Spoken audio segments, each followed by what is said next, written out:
Hello everyone, welcome back to the channel. Today's video explores an alternate version of events and characters in a reimagined storyline.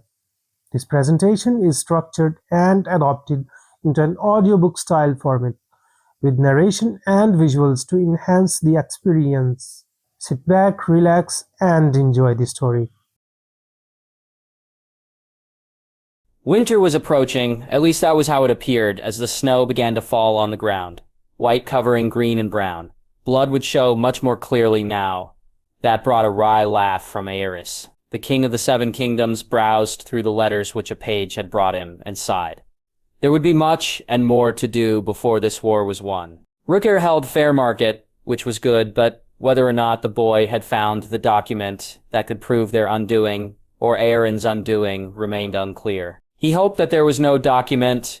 Everything he had read about this thing suggested it was an invention by Lord Peake long ago, to try and discredit something that King Aegon the Unlucky had tried to do, or rather his Regency Council. But there were mentions of it before, during the dance and during the reign of the old king.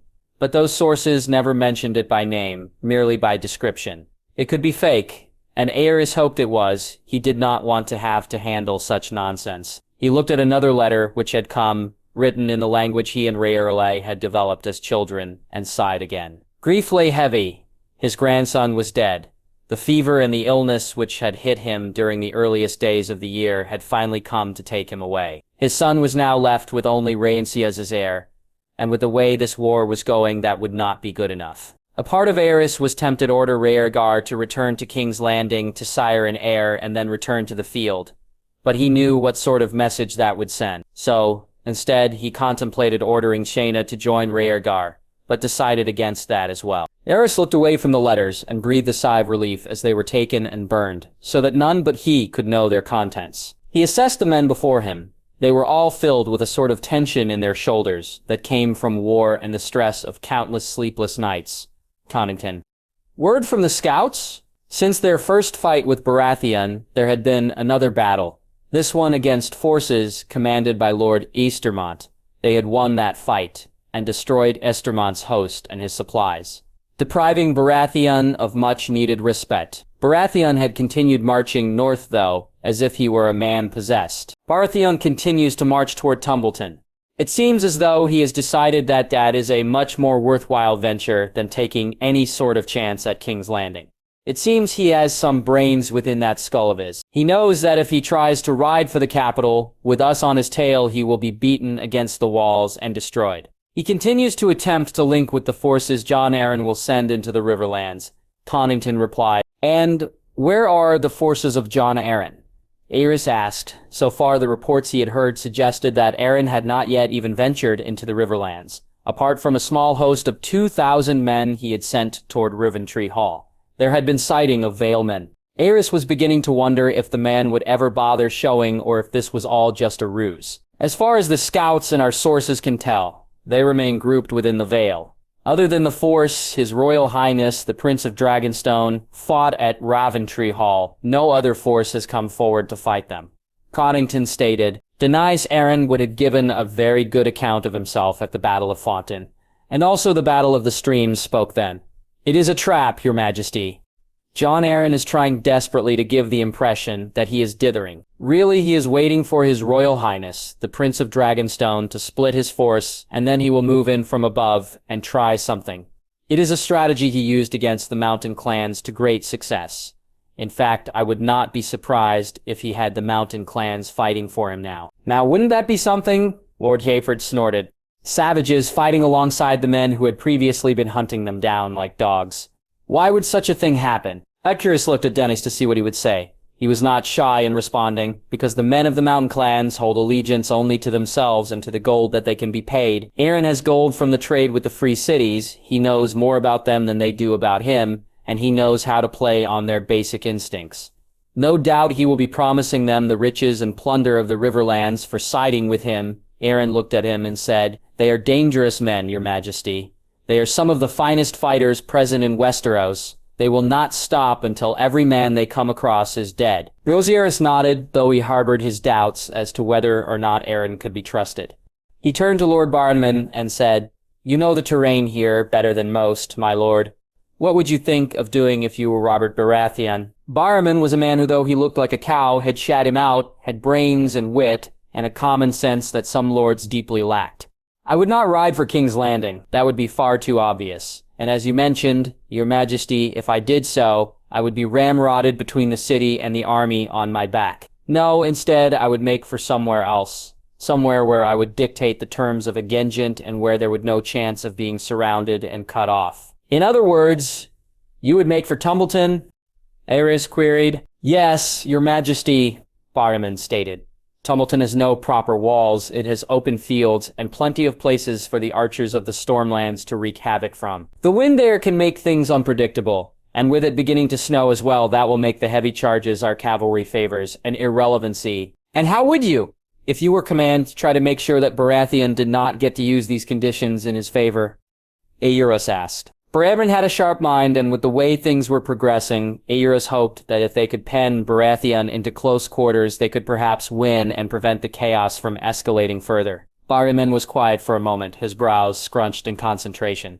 Then he said, I would send a small force of men ahead of the main body on orders of a forced march.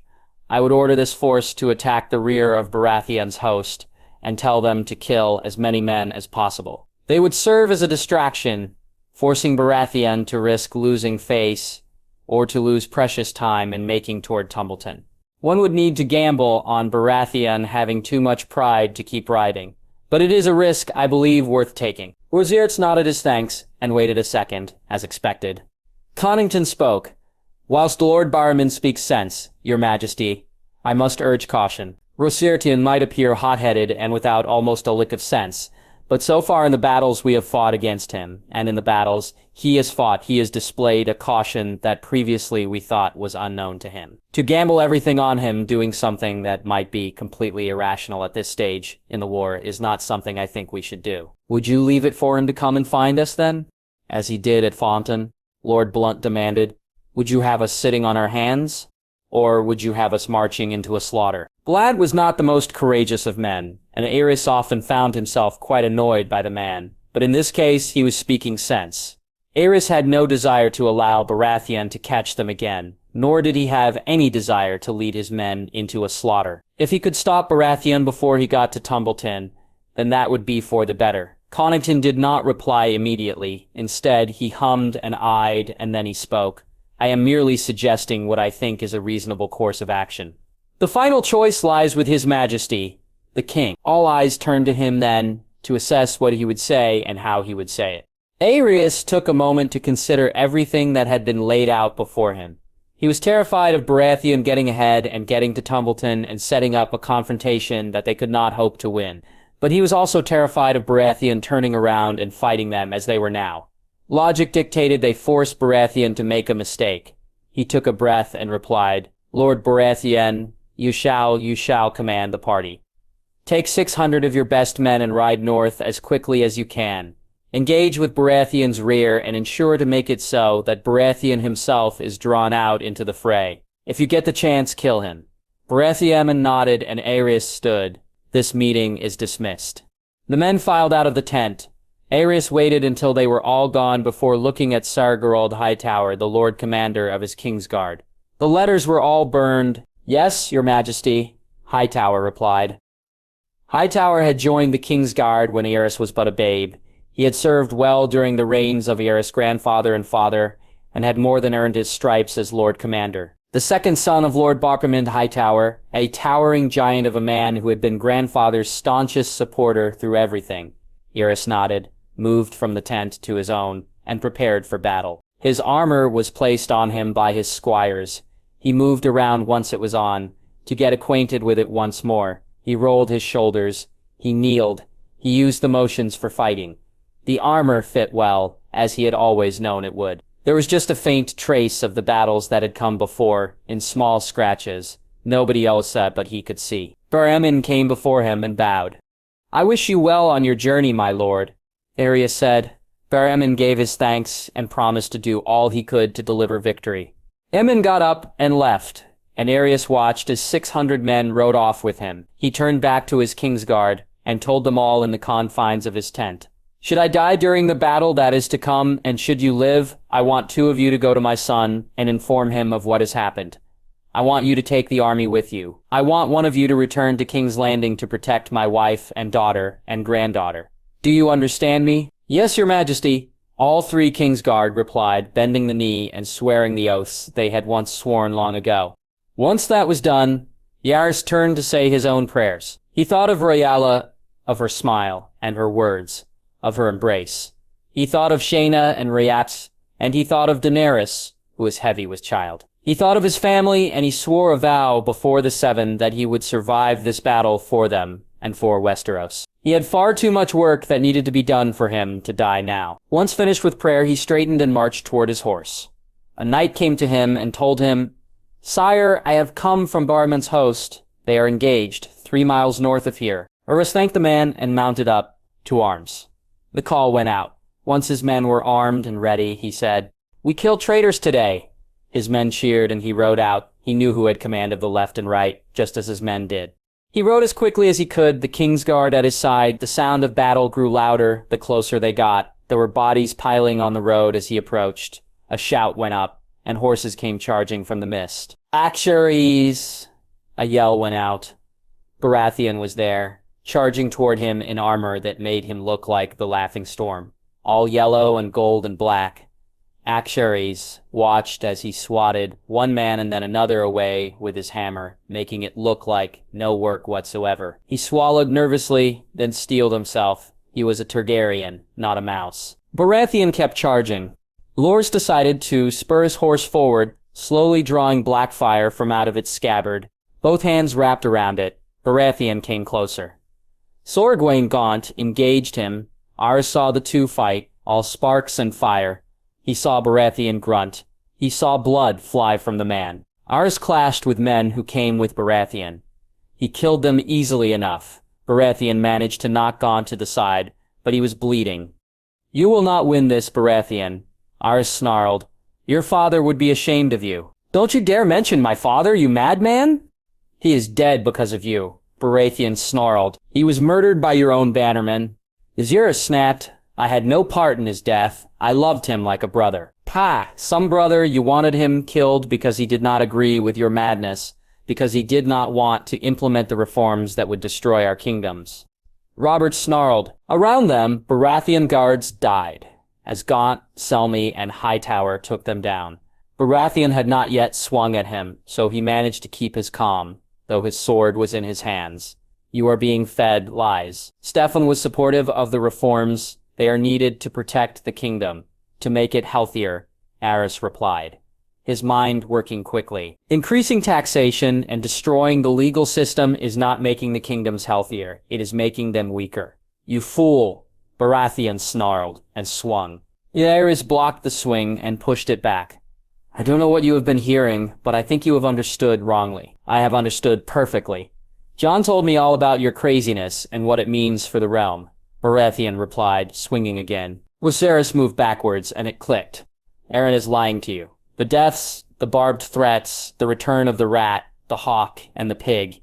It all made sense now." He remembered what he had been told about Jon Arryn and Jasper Arryn, about how they had supported cousin Maegor in an attempt to get their place on the regency. "Arryn is using you." Baratheon swung, and Aerys blocked. "You are the one who is lying to me. Jon has protected me and has raised me. He has shown me the truth." Yaxley pushed back and managed to knock the hammer back slightly. He jabbed. Baratheon grunted as the sword hit. "I am not lying to you. I am telling you the truth." Baratheon swung, and Aerys got hit. He grunted. "Think about it. Why did you never bother to come back to Storm's End after your parents died? Why did Arryn never tell you about them before he had to?" "You are lying," Baratheon snarled. A series of swings and blows followed. Aerys could taste the blood forming in his mouth. He needed to get this sorted. "Think about it," he yelled, swinging Blackfire and knocking Baratheon on the head. Another blow. "Think about it." He smacked Baratheon on the head and then the chest. He found the gaps in the armor and exposed them. As Baratheon moved closed, he pulled back. "Fight me, you coward," Baratheon roared. Aerys watched Baratheon begin to slump. He saw the man retreated. His vision started going blurry. Then He did not quite know what more needed to be done. His body ached. He did not think he had taken that many blows from the man, but evidently he had. He started leaning forward. Perhaps if he could get some rest, he would be fine. The sound of drums was deafening. He straightened. That wasn't right. A charge came. Baratheon was there again, renewed. Aerys drew his sword and rode to meet them. The rage that flowed through him at the sight of Stefan's boy, his own damned cousin raging and swearing at him, determined to fight and die for an ideal that was not real, was something that truly consumed him. He pushed through the pain and the rage, through the blood seeping into his eyes and his mouth and his body. They came to within a few feet of one another, and the clangs that sounded as battle was joined made him wake up. He swung, Baratheon swung, his arms jarred, his bones creaked. They broke apart. He moved back. Baratheon moved closer. They swung. Again, he heard the creaks and the groans. He heard the deafening crunch of something breaking. He pushed as hard as he could, but nothing more came. Blackness engulfed him. Nothing more was left. Rosiella, he gasped, as his lungs started caving in and the world disappeared. He heard laughter, manic laughter, and he cried. He would never see home again. Rosiella smiled at him and invited him home, but he couldn't move. He wanted to yell. Why couldn't he reach her? Why couldn't he come to her? How could he hold her if he couldn't move? Where was he? Where was this place? What was this place? He screamed. But nobody heard him. Rosiella smiled, her eyes sad. The sound of men chattering away, preparing and distracting themselves from the oncoming war filled the air. Yame knew that this was something men did to ensure that they did not have to face the unnerving silence that often accompanied the wait for battle. He understood it. He knew not to judge. He was lucky. Very lucky after all. For Dany was with him. Dany had been a comfort to him through the trials and tribulations of the war so far. She had comforted him after the horror of River Run, and during the skirmishes that had seen them make their way to the stony sept. Yes, he was very lucky. However, he was not foolish. He looked at his wife and said simply, Dany, my love, you are 4 moons gone with child. You cannot possibly expect me to agree to you, traversing through the countryside during the war. You must either remain here or travel to River Run. You cannot come with me when I ride southwards. And why not? We spoke to the maesters. They said that the movement would not damage the babe, and it is not too far. You yourself have said that you would be setting up camp a mere mile away from the town. Why do you have to leave the town anyway? The Stony Sept has defenses here. Why not bait them into coming here? Dany asked. He ran a hand through his hair. It is not that simple, my love. The Florents managed to push back the Tyrell army under the command of Mathis Rowan, and Sir Willis is still fighting their other foes within the Reach. If we allow them to enter the Riverlands, then Rhaegar will have a difficult time of it, especially as he will want to come and aid us. You know what your brother is like. He expected more protests, but instead his wife's shoulders slumped and she said softly, I know, I understand. She looked at him then, and he saw fear in her eyes. His heart ached. I am just worried. My nephew died in King's Landing, and now father is dead. I am worried for you and Rhaegar. I don't want to let you out of my sight, my love. And I know that is foolish. After all, you are the warrior out of the two of us. But I am scared. Yaxley pulled his wife to him then, enfolding her in his embrace. He kissed the top of her head and whispered, I know, my love. I understand. I know that King Aerys died, and I know you are scared. But I must do this. I cannot sit here waiting for the enemy to come to me. Florian is a more calculating foe than that, and Uncle Kevin has already planned the entire route for the battle. Florian will be fighting us on terrain that we ourselves have picked out. I know, his wife mumbled into his chest. That does not mean I won't worry. Jaime pulled back slightly and looked into Dany's eyes. I cannot promise that I will come back. That is not something I would do to you. But I can promise you that I will try my absolute hardest to come back to you and our babe. Dany smiled. I will hold you to that.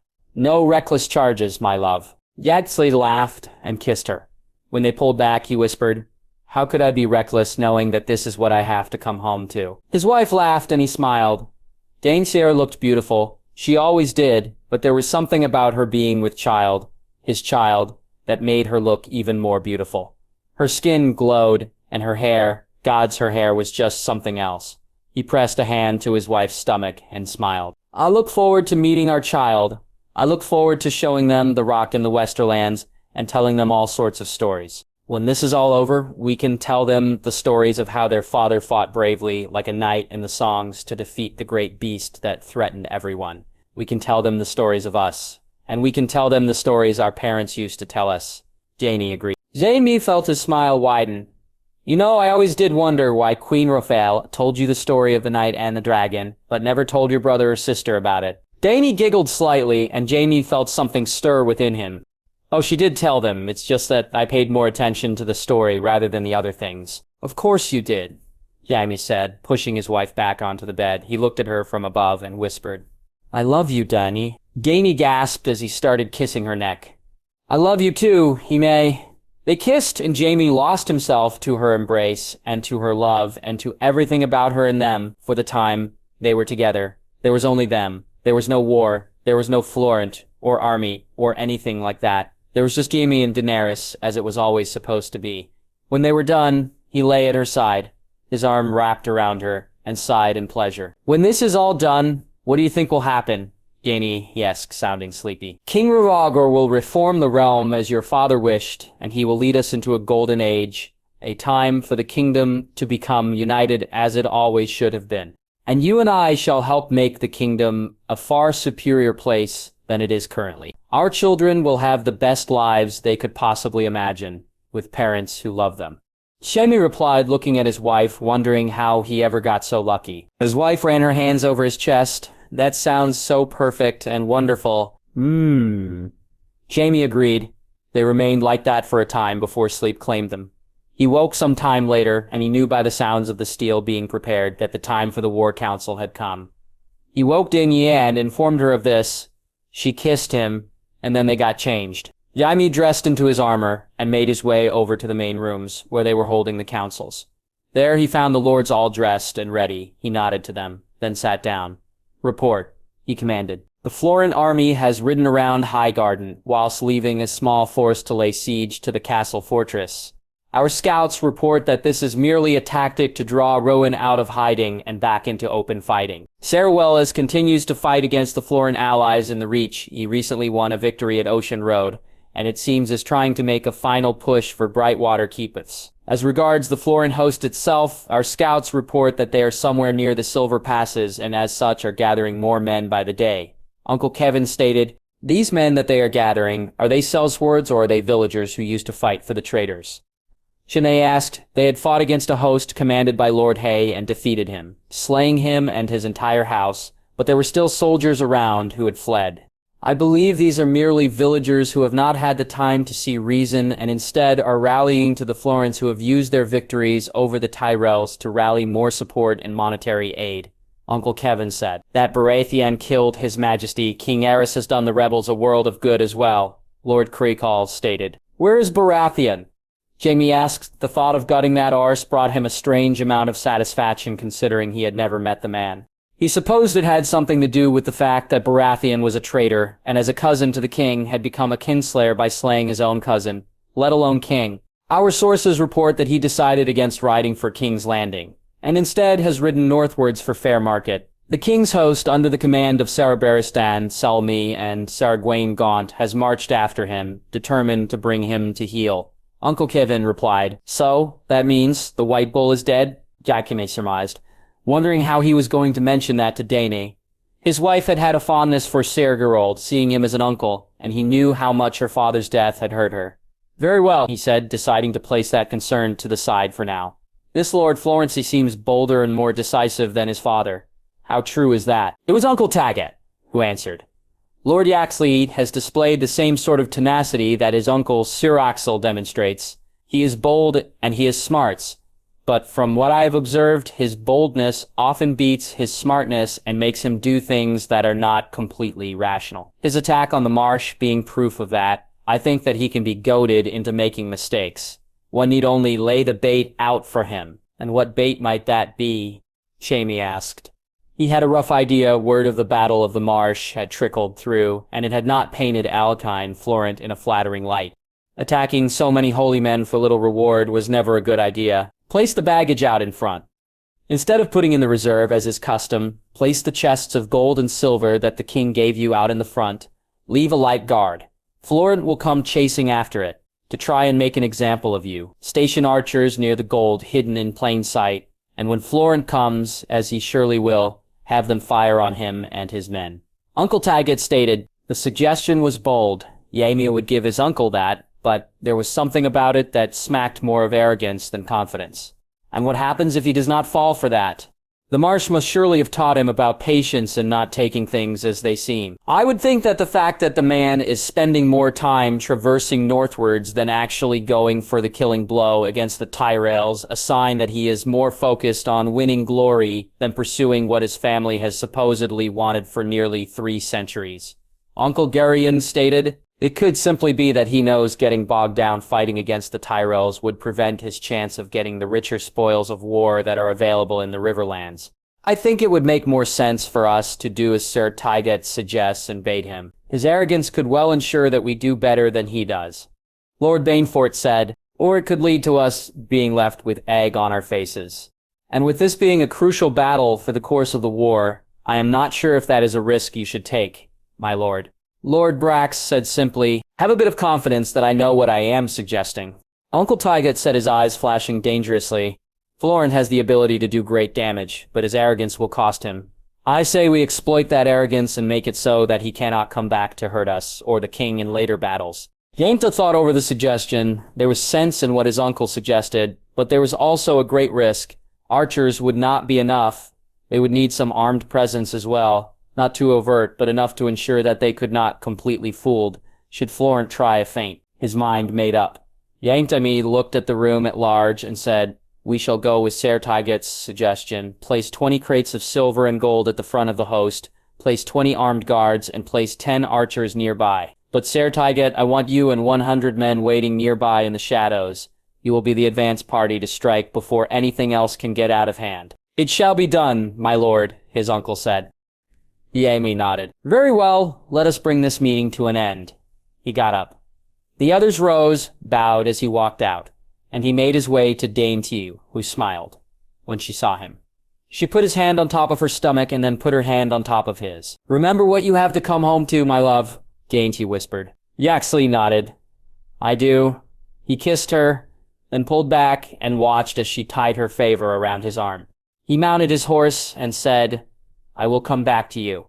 He watched as his uncle and his men rode out first. Then he rode out, straightening out as the gates disappeared behind him. His uncle made his way first toward the place they had decided to make the battle site. The place had lots of trees and covering, perfect for what they had planned. He just hoped that Florent would not use too much of his brain when he saw 20 crates of gold and silver just lying there with light guard. As Jaime rode closer to the side of the battle, he could hear the scuffling, the moaning and groaning of men fighting. Clearly the plan had gone reasonably well. Florent men were fighting Lannister men. Jaime edged closer. As he saw a flash of red in the fox of Florent, he knew that they were in position. Attack! He yelled. His men took up his shout, and they advanced out. Jaime's sword did most of the work. Soldiers on foot were easy targets, their bodies crumpling under the sheer weight and speed of the blows. He wheeled his horse around. When he rode past the enemy, he knew the dangers of turning your back on the enemy, and moved closer to the fighting. His uncle was fighting 5 men at once. 2 of them went down almost immediately. 1 went down after 3 breaks, and the other 2 went down in the fray once. Jaime joined. The chests of gold and silver were there, but some had been knocked over, and others were teetering on the brink of falling over. Is Florent here? Jaime called out. No, his uncle replied, swinging his mace and bringing down a man who had been about to try to gut Jaime. Sir Colin Florent is the one leading these fools. His uncle nodded to a man wielding a sword as if it were a butcher's knife. Yaxley nodded and spurred his horse on. He cut down those who came in his way, although it felt more as if he had merely knocked them out. When he came face to face with Sir Colin, the man grinned. They rode at one another, their horses seemingly growling. Yaxley swung first and clipped Florent's armor. He wheeled his horse around and rode again at the enemy. Florent did the same, and this time Florent hit him. Jaime grunted slightly at the pain that blow caused, then they wheeled back around and went at it for a 3rd time.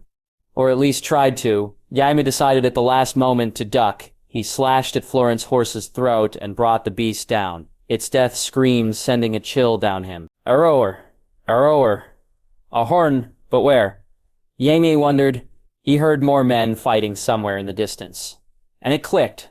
Florent had come. Uncle, keep this under control. I'm going to keep a handle on the Florents. Jaime yelled to his uncle Squire, who duly relayed the message. Jaime pushed through, his horse and his men coming as he yelled. With me! He rode hard, coming through the trees to the clearing, and seeing Lannister men in crimson and gold fighting Florent men in orange and red. The fighting was chaotic. Jaime watched, waiting for the right moment. He found it when he saw the banner. He knew if he got to the banner and cut down the person carrying it, then things were set, and so began his charge. It was as if something had taken control of him. He moved with a fluidity that shouldn't have been possible in the armor he wore. His sword sang as it cut down men or wounded them. His sword led him through the chaos that had become the battle. He did not hear the cries or the screams. All he heard was the confirming roar that signaled he was getting ever closer to the main objective. He spared a momentary glance for his sword and saw it dripping red. He kept going. Jaime could tell that something was most definitely going to happen within the next few moments. His horse avoided the usual traps and instead moved and sauntered with a grace that Jaime thought possible only in dancers. As the banner got closer, so too did his sense of anticipation. Florent was within reach. The fox banner fell, but Jaime was not the one to do the deed. Instead, when he got there, he saw Florent on horseback, grinning, his helmet gone, his face covered in blood. You shall have to do the dishonorable thing now, Lannister. The man laughed. Jaime was not sure what he meant. He wasn't even sure if Florent was human anymore. But he moved forward. Florent rode to meet him. They clashed, their blades ringing out with the sound of the steel song, pushing, testing, waiting. Florent was strong, even though he looked as if he were going to die at any moment. Jaime kept going, avoiding the face, until he was forced to. He pushed, and Florent's face exploded around him. Jaime stared at the face when he heard it. Arrow, arrow. Suddenly he was turning his horse away as more men appeared, this time carrying banners he did not recognize. They rode hard and fast. Eventually, Jaime had to turn around to fight them. He heard laughter and the banners came into focus. He gasped in horror. Ned read through the letter again, making sure to check through every word. All while here, Asha delivered a healthy baby boy, named him Rickon, as you agreed, in honor of Father and Brandon. She's resting just now. Hope all well with you. Bingen, Ned put down the letter and smiled. He was a father. Ashura was a mother. He could not wait to meet their son. Ashura had told him she was with child via a letter when he was at River Run, and he had not known what to think. And now his child was in the world, and the only thing he could think of was getting back to Winterfell to his wife and son. He had not met his son yet, but he already felt almost uncontrollable love for this little being that he and his wife had created. It was the oddest thing, but also something that he knew not to question. It had been the one bright light so far throughout the war for him. They might be winning this war. But since taking Fair Market, the king had lost his father. King Aerys, Prince Aegon, had died of a fever. And now it seemed that things might be shaking up a little as well. They had found some information about the document that Jon Arryn wanted, but there was so much more that they did not quite know. Ned looked at the document spread out before him, and he wanted to scream. Instead, he took a deep breath, his eyes rising as the king walked in. He got up and bowed. And as the king took his seat, he said, "I am so very sorry for your loss, Your Majesty. Their royal highnesses were very good people, and their loss has been felt by the entire kingdom." The king looked at him and nodded. "I thank you for your condolences, Lord Eddard." There was a moment's silence, and then the king asked, "Now what more have you managed to discover since we last spoke?" For a moment, Ned wondered how the king did it. How did he manage the grief he felt at the deaths of his wife, daughter, and mother, and still manage to be so upright and interested in something as mundane as the war? How did he think straight under the weight of grief he must be under? Ned knew that if he were in the king's position, he would not have been able to do so. He would have crumpled under the weight of it all. He said a silent prayer in thanks that Ashara and their son were hale and healthy in Winterfell. Ned took a look at all the documents before him and said, "I have found various accounts that state one thing or another. There is nothing completely concrete about the document, nor any particular reason for why King Aegon would have agreed to something like it, and then not held up to the agreement, considering the type of man he was. Indeed, the more time that Ned spent reading through the various books and treatise on the reasons behind Aegon's conquest and what happened after, the more convinced he became that no document actually existed that could confirm that King Aegon had ever signed any such thing that would limit his power. The king nodded. I see. That fits with what my own research has turned up. It appears that the first mention of this document comes when, during the reign of King Maegor, the nobles started trying to think of ways to keep the tyranny of the man from expanding into their everyday lives. That is why some of the rebels who rallied behind King Jaehaerys stated that he would do what needed to be done to protect noble privileges. Ned ran a hand through his hair. Nothing I have seen so far indicates that King Aegon would ever willingly agree to giving up power. Your Majesty, the man who conquered the Seven Kingdoms through war and through diplomacy seems to have been a man who knew how to control the urges of his nobles and how to have dictated them into a manner that was more productive. He was less abrasive than either of his sons. He made sure to show that he was very much a ruler who respected Westerosi traditions as they existed within the Seven Kingdoms on an individual basis, rather than impeding on them. As he said those words, the thought came to him. What if that was why Aaron was now claiming there was a document? Almost as if he'd had the same thought, the king started rifling through various books. I think we might be moving toward a similar thought, my lord. King Aegon kept the laws and customs of each of the individual seven kingdoms in place when he ascended the throne, and that went a long way toward winning the nobles and the people over to him. That he embarked on regular progresses throughout the realm to ensure that the people never forgot his face is another thing that I think won the people over to his side. The king rubbed at something on his cheek, a mark from the previous battle they'd fought against raiders from the Aaron host. I think that as time went on, and especially after King Jaehaerys' reign, my forebears increasingly remained in King's Landing and rarely left to visit other parts of their realm. Perhaps that was why my great-grandsire faced so much opposition, because his predecessors had never done enough to show that there was one kingdom, not seven. Do you think then that Jon Arryn decided to create the myth of a document that could limit the power of an increasingly more active crown because it suited his purpose? Because he felt that without doing as Aegon the Dragon had done, the crown had not basis for the reforms and changes it wanted to implement. Ned asked as he said it. It made sense, but at the same time he could not understand Aaron's thinking. The king did not need permission to make reforms. He was the king. His will was law. I believe that might well have been his thinking. What my mother wrote to me before her death indicates that this was the case as well, the king said. Your Majesty? Ned asked, uncertainly.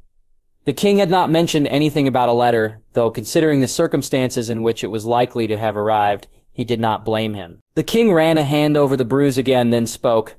You see, before their deaths, my mother and wife were doing their own research into various members of the court to figure out how these people had gathered so much information about movement of resources and legislation when it was not announced beforehand.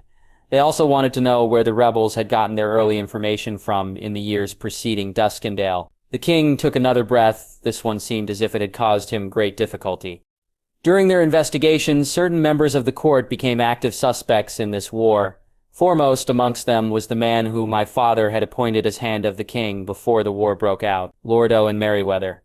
A man who had no talent but had the means of providing information for my father. Merryweather was kept out of the biggest policy decisions that my father made, but he was there for council meetings. With the help of Lord Varys, my mother and wife discovered that Merryweather had been forging letters using the seal of the handship and sending them to lords who were known to have been discontent with my father's program. He used couriers to send these letters, and in those letters it was found he gave away information such as when the laws would be implemented, how to prevent their full implementation, and how to successfully oppose them. He had written several letters to Lord Arryn. The king asked for wine, and when it was put before him took a deep gulp, before continuing. My mother and wife did not question him directly. Instead, they had him watched to see what he would do. They found that he met with several men and women in a manse on the Street of Silver. During the course of these meetings, they would discuss the war, the funding of the rebel effort, and how best to distract the council from achieving proper resolutions to the problems of funding the war effort for the crown, and ensuring the kingdom continued to move safely. My mother was quite surprised, you see, for Lord Owen had always come across as a bit of a dullard. The fact that he had the initiative to do something such as this, and seemingly have kept it going for quite some time, worried her immensely. She wanted to gather more information, but Shayna, my wife, ever the forward thinker, decided that if they waited any more time, they would give Merryweather all the cards. Consequently, she decided to have Merryweather arrested. Merryweather was arrested. But as he was being questioned, my wife and daughter were attending a service in Lady Celtigar's manse. The king shuddered, took a deep gulp of wine, and then continued. They were attacked. Brutalized. Their bodies were found many hours later, bloodied and scarred and dead. My mother knew who had done the deed. Merryweather was convicted of treason and executed. But before he died, he gave my mother one final taunt. He told her that the animals who had haunted her during her childhood had returned, that they had never gone away. The king stared at Ned, seeing him, but not really seeing him. The rat, the hawk, and the pig had returned, and they were responsible for this war. Ned thought about everything that had happened over the past few years, of the deaths of countless people in opposition to the reforms that would make the kingdom a far stronger place. He thought of those who had voiced the strongest opposition to the reforms, and those who had remained silent until the day the war had broken out. Frey and Bracken were merely proxies being used to stir up discontent. The real enemies hid within the shadows, stoking the flames. The king nodded. Yes, Frey and Bracken were goaded into treason through plays on their pride and their rivalries. Darklyn, he was the pig, a man who had gorged himself on the earnings of Duskendale. When he wanted more, he was denied it. He rebelled and lost his life and his wealth. Florent has always craved Highgarden and its assorted riches. The Florents have always wanted to bring more recognition to their house. But like the rat, they snuck into the administration and caused a rot to sink in. Mother found countless accounts of Florent tax collectors abusing the system, and then killing anyone who would report it. How long has this been going on for? Surely they must have been doing this for some time to have gotten so well versed in playing the system. Ned asked, thinking through it. I think Florent was part of the original cadre, but I think Darklyn joined much later, after the refusal of the Charter of 270 AC. You would be right, Darklyn took the mantle of the pig then. But before him, it was some other lesser-known house, long since dead. But the real kicker was that the leader of all of this was not some other second-tier house, but a great lord. A lord whose family had long held a grudge against my own and had waited and planned for it all to come to this moment, the king said. Ned thought for a moment, and then it hit him. Aaron, another pause, and then, since the Great Council of 233. Longer. From the moment Lord Aaron's great-great-aunt married a madman of a prince, an insult that was meant as an honor.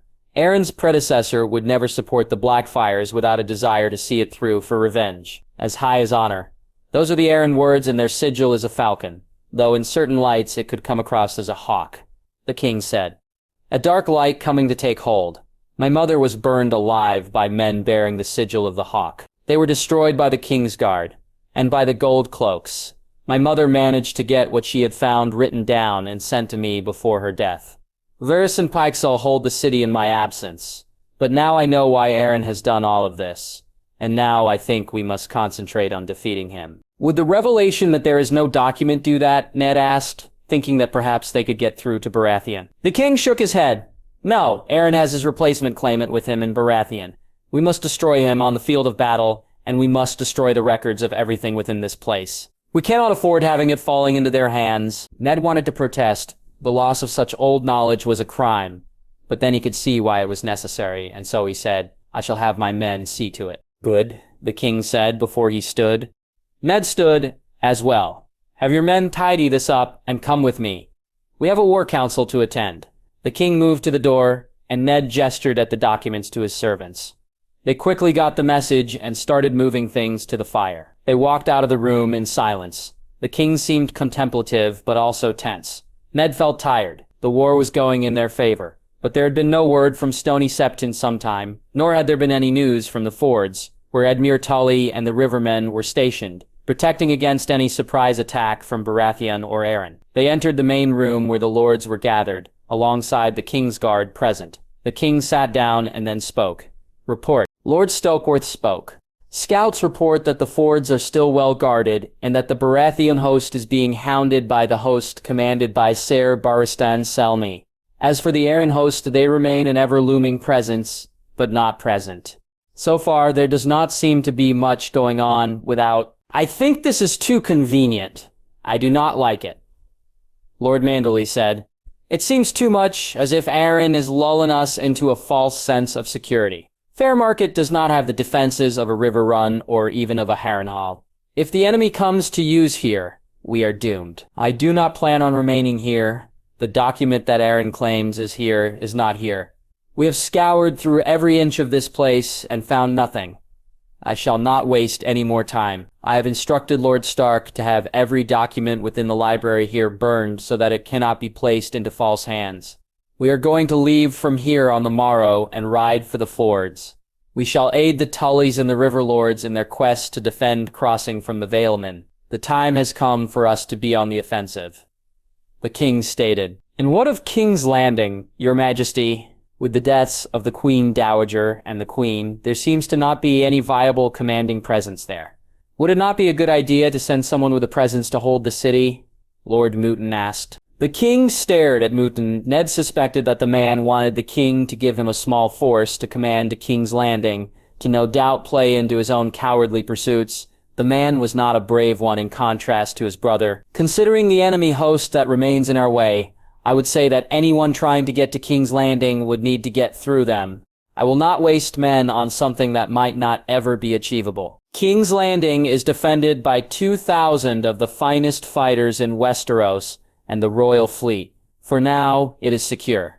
Should that change before we leave, then I shall consider a change in my plans. There was a sudden clattering and a shout, before the door opened and a Sarasala of the Kingsguard entered.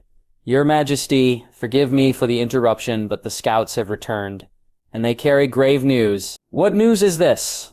the king demanded. Cyril Oswald looked as if he didn't want to say anything just then, but spoke regardless. "There has been a fight, or several fights at the fords. The Arryn and Baratheon hosts have pushed back the River Lords. They are coming up the Blue Fork. They are pressing for their advantage." "And the host commanded by Ser Barristan?" the king asked. "Trailing them," Sir Oswald replied. The king thought about this for a moment, and then said, "Lord Mouton, you have gotten your wish, after all. You are to ride for Ser Barristan's host, and tell him to take his host to King's Landing. He is to hold the city." Lord Mouton nodded. The king then focused on the rest of them. "Prepare to ride out. We shall not be stuck here when Baratheon comes." The king looked at him then, and Ned nodded. He knew what he needed to do. The meeting ended and Ned hurried off to the library and began barking orders for the letters, the books, for the scrolls to all be burned. He felt a slight loss as he saw it all fed to the flames. There was a lot of history here, but they could not afford to let this fall into the enemy's hands. Knowledge was power after all, and there was nothing more powerful than that which was written by the kings of Westeros. Once the documents were burned, Ned ordered his men prepared and prepared himself for the oncoming fight. He said his prayers, the gates were opened, and they rode out. Preparing to meet the enemy face on, it did not take long before they came upon the battle, and there were more men there than Ned had thought there would be. The towers burned, the people watched with vacant eyes. Roger wanted to close his eyes. He wanted to close himself off from the pain, but he knew doing so would not be fair or right. He was the king now, and a king could not hide, regardless of how much weight there was on your shoulders. So, he watched as the towers and the books within them burned. Hundreds of years of history disappearing right before his eyes. It was an odd feeling, but one that was necessary. Should something go wrong, Jon Arryn could not be allowed to get his hands on this knowledge, for it was Arryn, and not Baratheon, who was the true threat here. A figure came to stand by his side, and he said softly, "You know why it had to be done." "I do, your majesty," Lord Eddard Stark replied. Stark had displayed a sense of purpose, perhaps a sense of ruthlessness that Rilker had not thought was possible beforehand. "I have come to say that everything has been done as you asked. Perhaps now is the time to leave." Rozier turned away from the burning towers and nodded. "Yes, you are right." With that, he turned away, his armor glimmering in the light of the flame. He mounted his horse and nodded to Stark. "I shall see you on the field of battle, my lord." Stark bowed his head. Rozier gripped the reins of his horse and spurred it forward. Seer Arthur and Sir Oswell at his side. Lord Went commanding the left of the combined host, Lord Stark the right. He moved his horse forward. The gates of the town were pushed open. They creaked slightly as they did. He had been surprised by how contained the fire had been. But at the sudden gush behind him, he knew that that was now not the case. His horse increased its pace in response, and other horses and men soon filed out to join the march. Their scouts had reported the presence of a host southwards, near the Trident, where the forks met and joined into one. Rhaedir suspected that either Tully had made his last stand there, or Baratheon and Aeron were camped out in preparation for some battle or the other. Rhaedir tried to keep his nerves in check. It would do his men no good if the king was nervous. Briefly, he thought of sending Arthur or Oswell out to take command of the left or right. The Kingsguard traditionally helped command the king's armies, and he knew that Sarkarol the Hightower had taken over overall command during the War of Ninepenny Kings, when Lord Ormond had died. But for once in his life, Rhaedir decided he was going to be selfish. He decided to keep Arthur and Oswell with him, if he needed to. Only then would he send them out. The ground turned red as they got further and further away from Fairmarket. The tracks of horses and of men became clearer as they approached the site where there had evidently been battle. Rhaedir's nerves increased. The grass looked as though it had been trampled over and brushed over a great many times. There were fragments of broken men and women lying scattered across the fields. Wheat had been destroyed. That was not good in the winter that was coming. That would mean that the people here would starve and die. Another problem he would need to address when this was all done. He was not looking forward to that. There was the other issue as well, but he did not want to think about that now. He saw the signs of battle. He saw Tully banners flying high and proud. He saw young men riding toward almost certain death. He saw shield walls and broken formations. He saw it all as they got closer to the running water. "Rhaedir Arthur," he said softly. The knight came forward. "Tell Sir Lothar to prepare the archers." The knight nodded, commands were barked out, and the archers moved forward. Rhaedir waited. He needed to judge the right time, get it wrong, and the rivermen would be lying scattered and broken. He saw them engage, then pull back, then engage again. He saw this happen twice more, before he finally reached his decision. "Release," he called out. The shout was passed down through the line. The archers knocked their arrows, sighted, and then released. Rhaedir watched as a hail of arrows flew into the air, then dived down and landed. Men were slain, but some escaped, running back toward their own shelters. "Again," Rhaedir commanded. Again, the archers drew up, sighted, and unleashed their arrows. This time the arrows managed to hit a few more men. The Baratheon or the Arryn men, or whoever it was down there, decided that now was the right time to get their own archers into the fold. "Archers prepare for counterfire," was the shout that spread across the line. For a dozen heartbeats, maybe more arrows rained back and forth. Pushing the chaos, men would scream and men would grunt or curse. But men died all the same. Rhaedir watched all of this, knowing that this was just the first exchange. Baratheon was somewhere out there. He and Aeron had likely merged their two hosts, and he that might well have prevented Ser Barristan from leading his host back to King's Landing. "Archers fall back, lances prepare," Rhaedir called out. The command was passed down the line. Rhaedir took his lance from a squire and said a quick prayer. The archers ceased firing and stepped back. Rhaedir took another breath. A quick word to the sky. His horse started moving, first at a slow trot, then steadily increasing speed. The ground thundered below him, groaning under the weight of so many horses and men bearing upon it. The enemy rode out to meet them, a brazen charge. Baratheon in command. Then, a loud thud indicated contact had been made. The first body to fall to the lance was a boy on the ground, speared by the lance. His body made a sickening thwack as it slumped down to the ground. Rhaedir tried not to think on that as he kept moving down. Another man, this time mounted, came forward, trying to fight, but instead being knocked down and trampled on. A third man came riding hard. Lance in hand, they crashed against one another, lances pushing to find purchase against something that was not really there. The lances broke, and weapons were drawn. Sword against sword, dark sister against ordinary steel, a clang sounded out. Rhaedir could tell this man was good. He ducked, diverted, and turned. Rhaedir slashed, broke, and swerved, bringing his concentration back once more. The man continued to dance on the fringes of solidarity. There was a sense that the man was going to push forward to make something groan and creak. Rhaedir blocked a blow, then hammered back with his own. A feint here, a swing there. He found the time to swing as quickly and as hard as he could. The man before him groaned, and as blood poured out of him, Rhaedir moved forward to finish the deed. The man's horse gave way. Rhaedir nodded to himself and moved onward. Rhaedir took a moment to catch his breath, to assess the carnage that was unfolding before him. Baratheon and Arryn men were fighting alongside one another, but there were rivermen there as well, Deddings, Aaronford, and others all were present. He could not see Tully or Blackwood or Mallister, but he presumed they were present fighting just as hard as anyone else. "Your Majesty, there, near the bridge," Sir Arthur said. Dawn pointed off away. Rhaegar followed the point of the sword and saw a man swinging his hammer like a madman. Robert Baratheon was there, fighting as if his life depended on it. "I could end this now for you, Your Majesty," Sir Arthur volunteered. Rosier thought about it for a moment. It was tempting. Send the finest knight and swordsman in the realm to fight and kill Baratheon and end the war.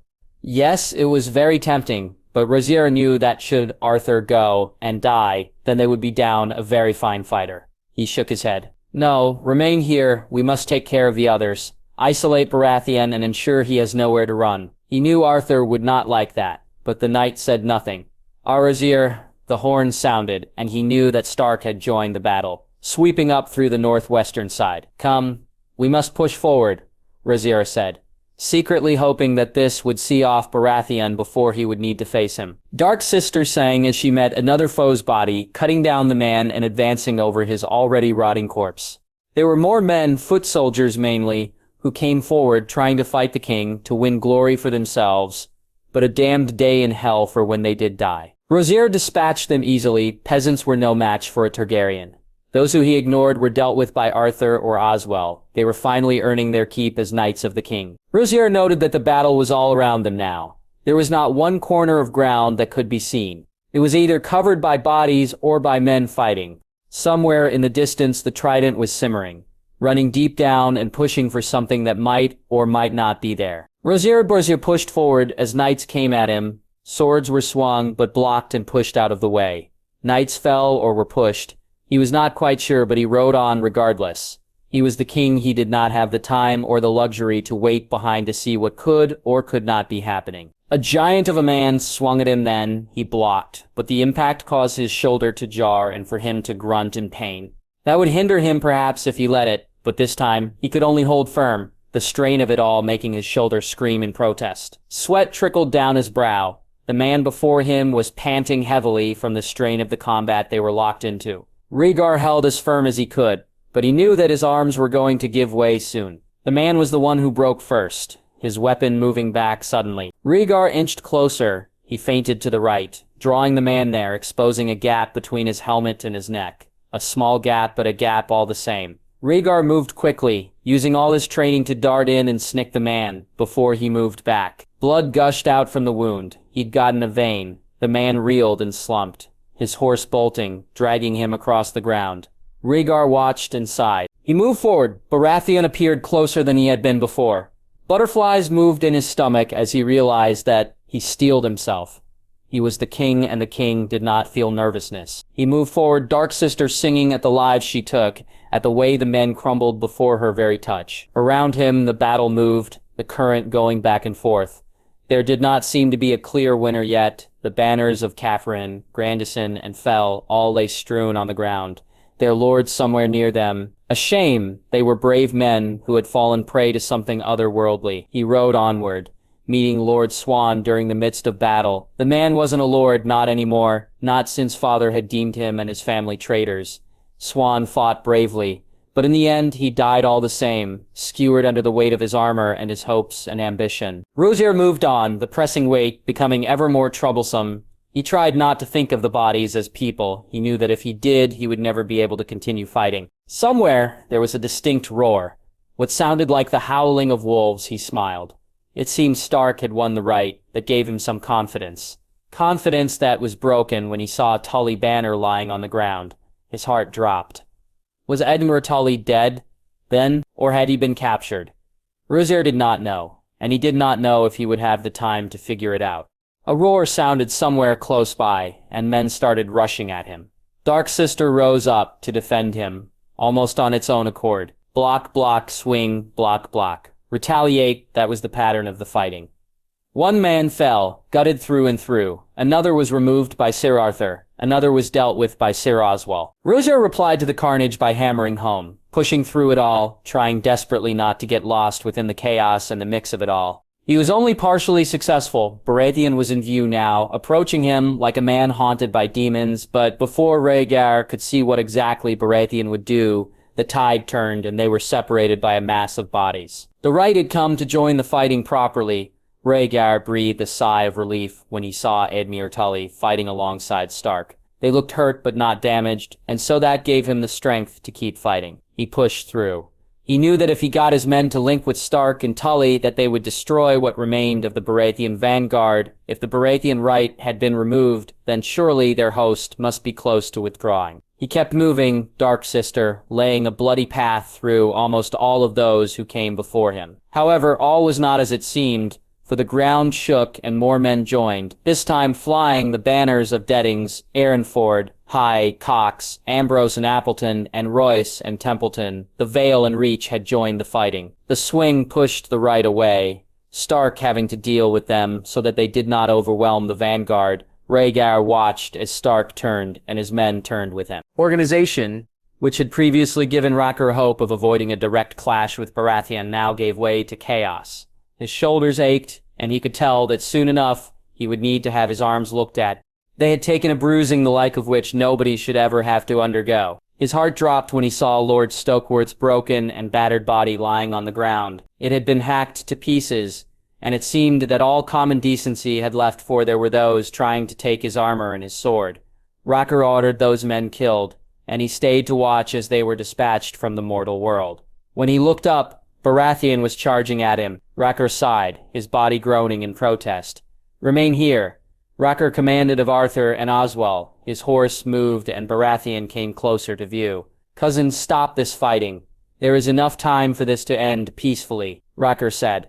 He did not think Baratheon would budge, and he was proven right. "Pa, I killed your father, you fool. I will kill you as well," Baratheon snarled. "Very well then. Give it your best shot, cousin," Rozerkar replied. Baratheon roared, his hammer coming hard and fast. Rozerkar blocked the potential blow, though his body ached with the strain it was under. He grunted with the effort of holding Baratheon back. Then when he felt that he could not hold on much longer, Baratheon pulled away. Rozerkar blinked, surprised, and saw that Baratheon was badly wounded.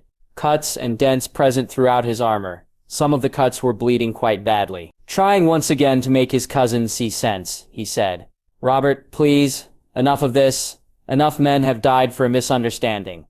Please, call off your men and I will do the same.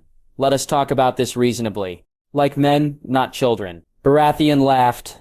"There is nothing to talk about. There is no misunderstanding. You killed my father and mother, you destroyed the Stormlands, and you will destroy the Seven Kingdoms if you get the chance. I cannot allow that. There is no Seven Kingdoms. There is only one kingdom. There is only one Westeros." Rogier replied. Baratheon roared at that and swung his hammer once more. Rogier struggled to defend himself, but he managed. His arms were screaming every time that Baratheon swung the hammer, and he blocked. He wanted to do something else entirely. He did not want to be here, but he kept going. He would not stop. He could not stop. The kingdom depended on him. Shaina was there suddenly, smiling, beckoning him forward, asking him to help her put Rogian's and Akan to sleep. Rogian has always asked for a song before she went to bed, and he was the only one who knew the song she loved so much. His eyes watered as he remembered that Rogian's was gone. She was no longer alive, but then Shaina was there, her hand on his cheek, telling him it was all right to rest, to want to sleep. He hadn't slept in so long. Not since he'd received word that they'd died, but how could they have died if they were right before him? Shaina laughed and told him he'd have to find out for himself. Father and mother appeared then. "We're so very proud of you, son," Father said. Rozier nodded. There was a weight on his chest. He looked down, but could not see anything, so he did not know where the weight had come from. "You can let go now, my son. You've done all you could do," Mother said. "Come home to me, my love, to me and our children," Shaina pleaded. Rozier looked at them. He blinked. Something clattered to the ground.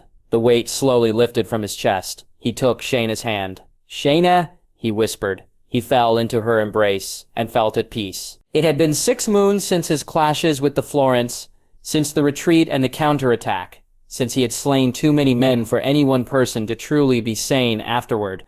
The Florents and their men had broken themselves on the back of their assault, but they had taken casualties from the Lannister host as well. Uncle Cavan was dead. His head had been battered to a dozen pieces. Lord Crakehall was dead, dragged down and left to rot in a ditch, and Lord Brax had been slain, tormented before his own death had come. Tydos had been in a great rage, but there had been nothing for them to do there. The Florents had failed, defeated, and broken. Sir Florent had surrendered and was now a prisoner in Riverrun. Dany had given birth in the Stony Sept, and the babe, the boy, their son, had been named Loren, for the king who had brought peace and prosperity to the Rock. Word had come that Rhaegar had died, slain during the fighting at the Trident. The enemy and the Alliance had fought until Baratheon and the rebels had retreated. Baratheon was badly wounded, so they had not made their way to King's Landing. Yaxain had, once he had received word that Dachshane was safe to travel, ordered his men to march for where the royalist force was camped out. There he had found Ned Connington, Ser Arthur, Ser Oswell, and Ser Barristan, all looking shocked. The king had died. 2 kings had died during this war, and Baratheon and Aeron remained alive. They knew why Aeron had rebelled and dragged Baratheon with him, and it did not make sense. It had only filled Jaime with rage. So many good men had died, and for what? For some man's petty anger. A touch on his arm brought him out of the process, and he looked to see Dany standing there. Loren is sleeping. Valar and Ser Oswell are guarding him. There was that look in his wife's eyes again. With Rhaegar dead, the succession had become murky. Baratheon had sent men stating that he was now the rightful king per the Great Council of 101. But Ned and several maesters had refuted this. The succession had always gone from male to male, but Robert was not descended in the male line. He was descended from the female line. Dany was descended from both the male and the senior female lines.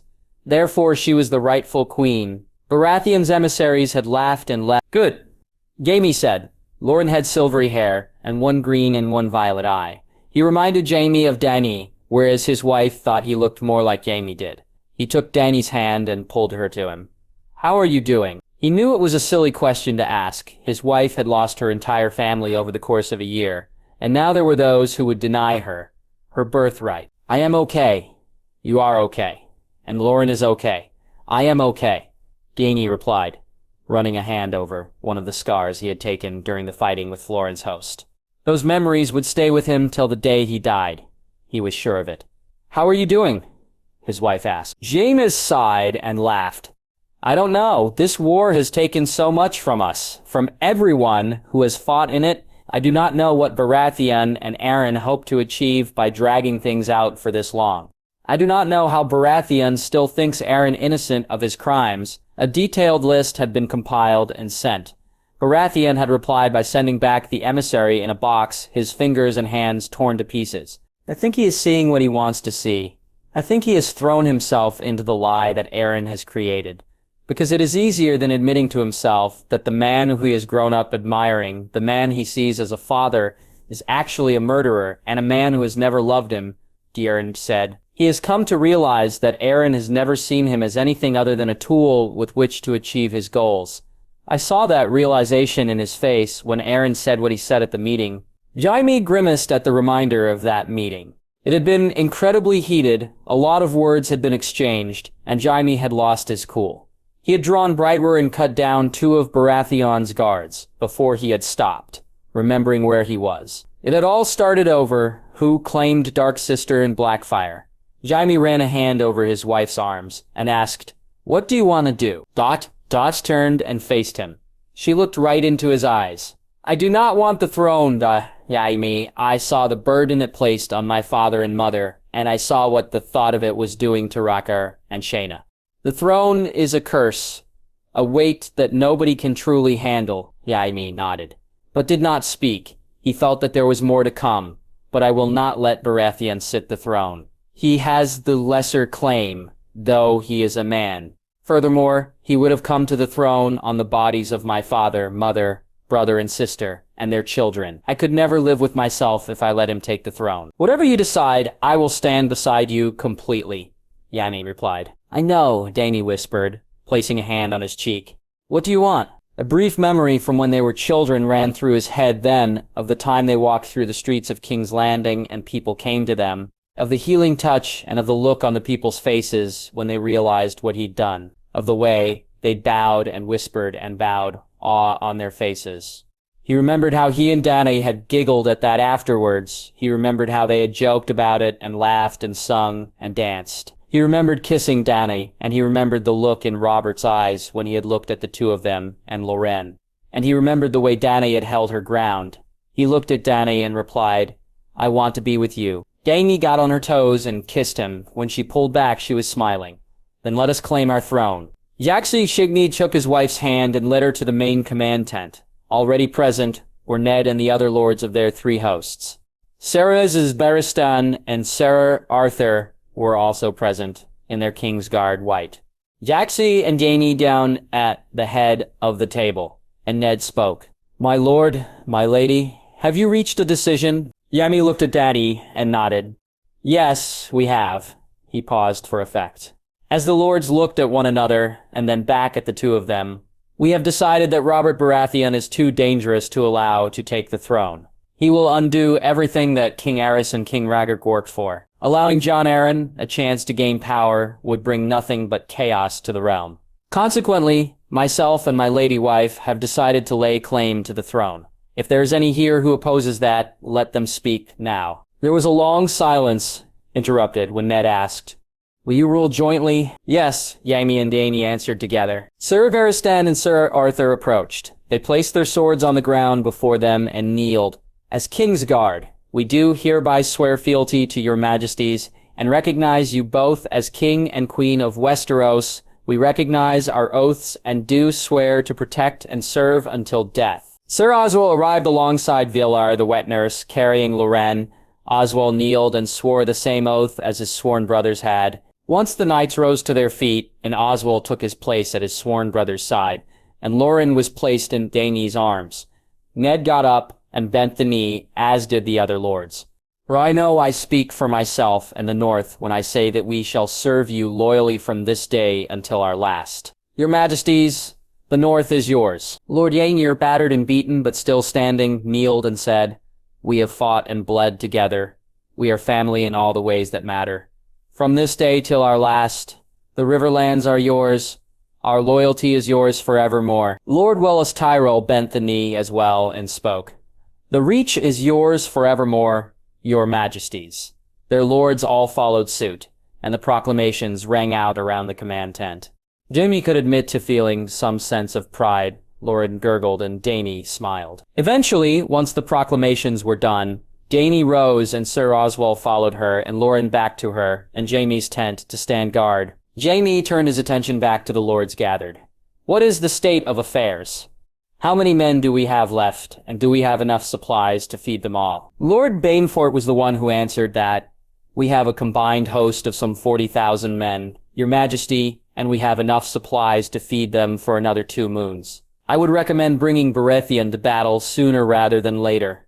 Otherwise we shall run out of supplies, and there is not enough in the Riverlands to sustain this army. Nor can we march on the Reach for supplies without attracting attention." Ned stated, "What of Baratheon and his army?" Jaime inquired. "Seer Brynden answered. They are camped near the Bridge of Skulls, 7 miles from our current position. My scouts report that they are running low on food and morale. It seems Baratheon and his allies are going to try and force a crossing toward the southern edge of our camp. Baratheon himself is dangerously low on health, and it seems Arryn is the one who is pushing through everything. Denies Arryn, Knight of the Vale, and the person Tavlai was considering naming as Lord of the Arry when this was all over, spoke. He will be finding things to goad Robert into fighting for. He will not rest. Not now that King Rhaegar is dead. He believes the way to King's Landing is clear and that the only thing stopping them is Robert's own wounds. Would Arryn ever try and push onward? Would he make Baratheon ride to his death to try and achieve a goal? Ned asked. By the way, Ned's brows were scrunched. Jaime could tell he was thinking up a plan. I think Jon would try and pressure Robert into getting the treatment he needs, and then, yes, he would make him go as quickly as he could. For now, the advantage is with neither side. Jon would not like that to remain the case. He would want to take the initiative and force us after him. Arryn stated, So, then, would it be best for us to take the initiative and begin our own attacks on them? Jaime asked. He thought very quickly that perhaps there might be something in there for a quick attack. I would recommend so, yes. The longer we wait, the more time it will take for us to recoup any ground we lose, and the more exposed we become, Ser Denys said. Jaime nodded. He could see the sense in that. He looked at Ned, who slowly raised an eyebrow, indicating agreement. Very well, prepare to strike camp immediately. Lord Stark command the right, Lord Tully the left. I shall command the vanguard. Lord Starkworth, you have command of the baggage. The men nodded and got up and bowed before departing. Jaime made his way over to Azee Jangi's tent. As he did so, he stopped and looked at Sir Arthur. Sir, you are Lord Commander of my Kingsguard. The knight bowed and straightened. Jaime entered the tent and kissed Jangi, looking at her for a long moment before running a hand over his son's head. It is all sorted. We ride soon, he said aloud. Didi came behind him and wrapped her arms around his chest. Be safe and come back to us. I will, Jaime stated. I love you. He turned and kissed her again. Your Majesty. Dany grinned. And I love you, Your Majesty. Jaxley grinned and then prepared himself. It took a while, but sure enough he was ready, and Dachi and their son were there waiting for him. He took her favor, kissed her and their son, and then walked out. His horse was waiting for him, as were the Kingsguard. He stopped, turned, and looked at his wife and son. Then at Sir Oswell, he walked over to Oswell and whispered, Protect them, sir, with your life, or it is mine. The knight nodded, Yachiam nodded, then turned and mounted his horse. He spared one last look at his wife and son before spurring his horse forward. The men were prepared, he was prepared, but he still felt nervous. He saw some of the men shuffling. He took a deep breath and thought of something that King Rocker might say, or something Father might say, but nothing that came to mind seemed right. Instead, he said something his mother had once told him. Today we fight, not for freedom, not for glory, but for what is right. Across the way is a man who would stop the kingdom from healing, who would stop the kingdom from growing. A man who would keep us all under his thumb. He is a man who has given in to greed and pride and lust and anger. He has no rational thought. He is not a monster, he is a man, but he has refused to see reason. We must ensure the protection of the kingdom, of our friends, but most importantly of our families. A man is not a man if he cannot do that, to protect our families so that they might have a future worth living, a future worth fighting for. Are you with me? There was a roar. Are you with me? An even louder roar, and men started banging their weapons against shields. For the king, for the queen, went the cry. Jaime hid a grin as he pulled his helmet on. For the future, Jaime yelled as he turned and began the march. They rode through the camp, people cheering as they did. Jaime kept his breathing even. He had fought several battles. He was used to this, but the butterflies kept floating in, reminding him of what he had to lose. Dany and Loren were there, images in his mind, reminding of what he had to protect. They passed the camp and were out onto the ground. Silence followed. Only the sound of hooves on the ground and men marching. Jaime relaxed. This was normal. This was something he knew. They kept going. Pushing and pushing. Eventually they saw the scouts. Jaime nodded and their own front riders took the scouts in hand. Jaime took his lance and prepared for the upcoming clash. Somewhere the horn rumbled and then they were charging down. Men half-dressed took the brunt of the early assaults. More men appeared this time. They were more prepared.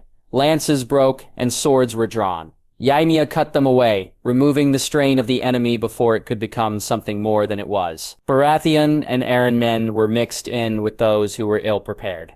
There was a laziness to the way the camp had been organized. It was almost too easy. The ground rumbled and the men somewhere in distance yelled, "A wolf," was the shout, and Jaime knew that Ned had come into the fray. He smiled and continued the killing. Men screamed, but there was nothing to it anymore. He knew what he was fighting for. Daemon and Loren were waiting for him. He had to get back home. To them, they were his home. They always had been. He would not disappoint them. He would not leave them alone. Baratheon had taken so much from them all that made him angry. Baratheon with his blind anger and ambition, and Arryn with his greed. They had taken fathers, brothers, and sons. They had destroyed the kingdom, and now they would suffer for it. Baratheon appeared, armored and with hammer in hand. "So you've taken my throne, have you?" Yagai snorted. "You have no right to the throne. It was never yours. You are a blind fool who refused every attempt at peace. You deserve nothing." Baratheon said nothing, killing a man who had charged at him. Then he said, "You know nothing, boy. You have been fed lies and deceit, the Targaryen tradition. Now you will die, and then no shall your wife and son." Jaxley snarled. He swung and cut a deep gash into Baratheon. "Never say that again." He swung, and Baratheon swung. Sparks flew, but then Baratheon was dropping. Jaime Adelin broke the hammer, how he did not know. But then Baratheon was fighting again. Duck, swing, block, break, swing, cut. Injured. He grunted slightly, his wounds not yet healed, screaming as he fought. Baratheon kept pushing, demanding answers. Jaxley blocked as best he could. When he sensed his horse was giving way, he spurred forward. Baratheon buckled, and Jaime moved as quickly as he could to get off the horse. His sword clattered to the ground, and he jumped. He hurried to get the sword. Baratheon moved to get the sword as well. His hammer was somewhere else. Jaime kicked the dirt up, then drew his dagger. Baratheon snorted. So this is it, eh? The Lion of Lannister and the Demon of the Trident. You are no demon, Jaime replied. He kicked more dirt into the air. Baratheon was distracted. Jaime moved and slashed, blood spurted. That was for my father. He slashed again. That was for my king. He slashed again and again and again. And that was for all the pain you've caused. He buried the knife in Baratheon. The man sunk down. Jaime grabbed Bright Roar and snarled. In light of your treason, you are sentenced to die. He swung, and Baratheon crumpled, split in half. Jaime stood panting over the body. Then he said, "We must finish this." He turned and continued into the battle. Thank you for listening to the story. If you enjoyed this reimagined story and audiobook style presentation, feel free to like and subscribe for more content like this. New stories and alternate scenarios are updated regularly. Now see you in the next video.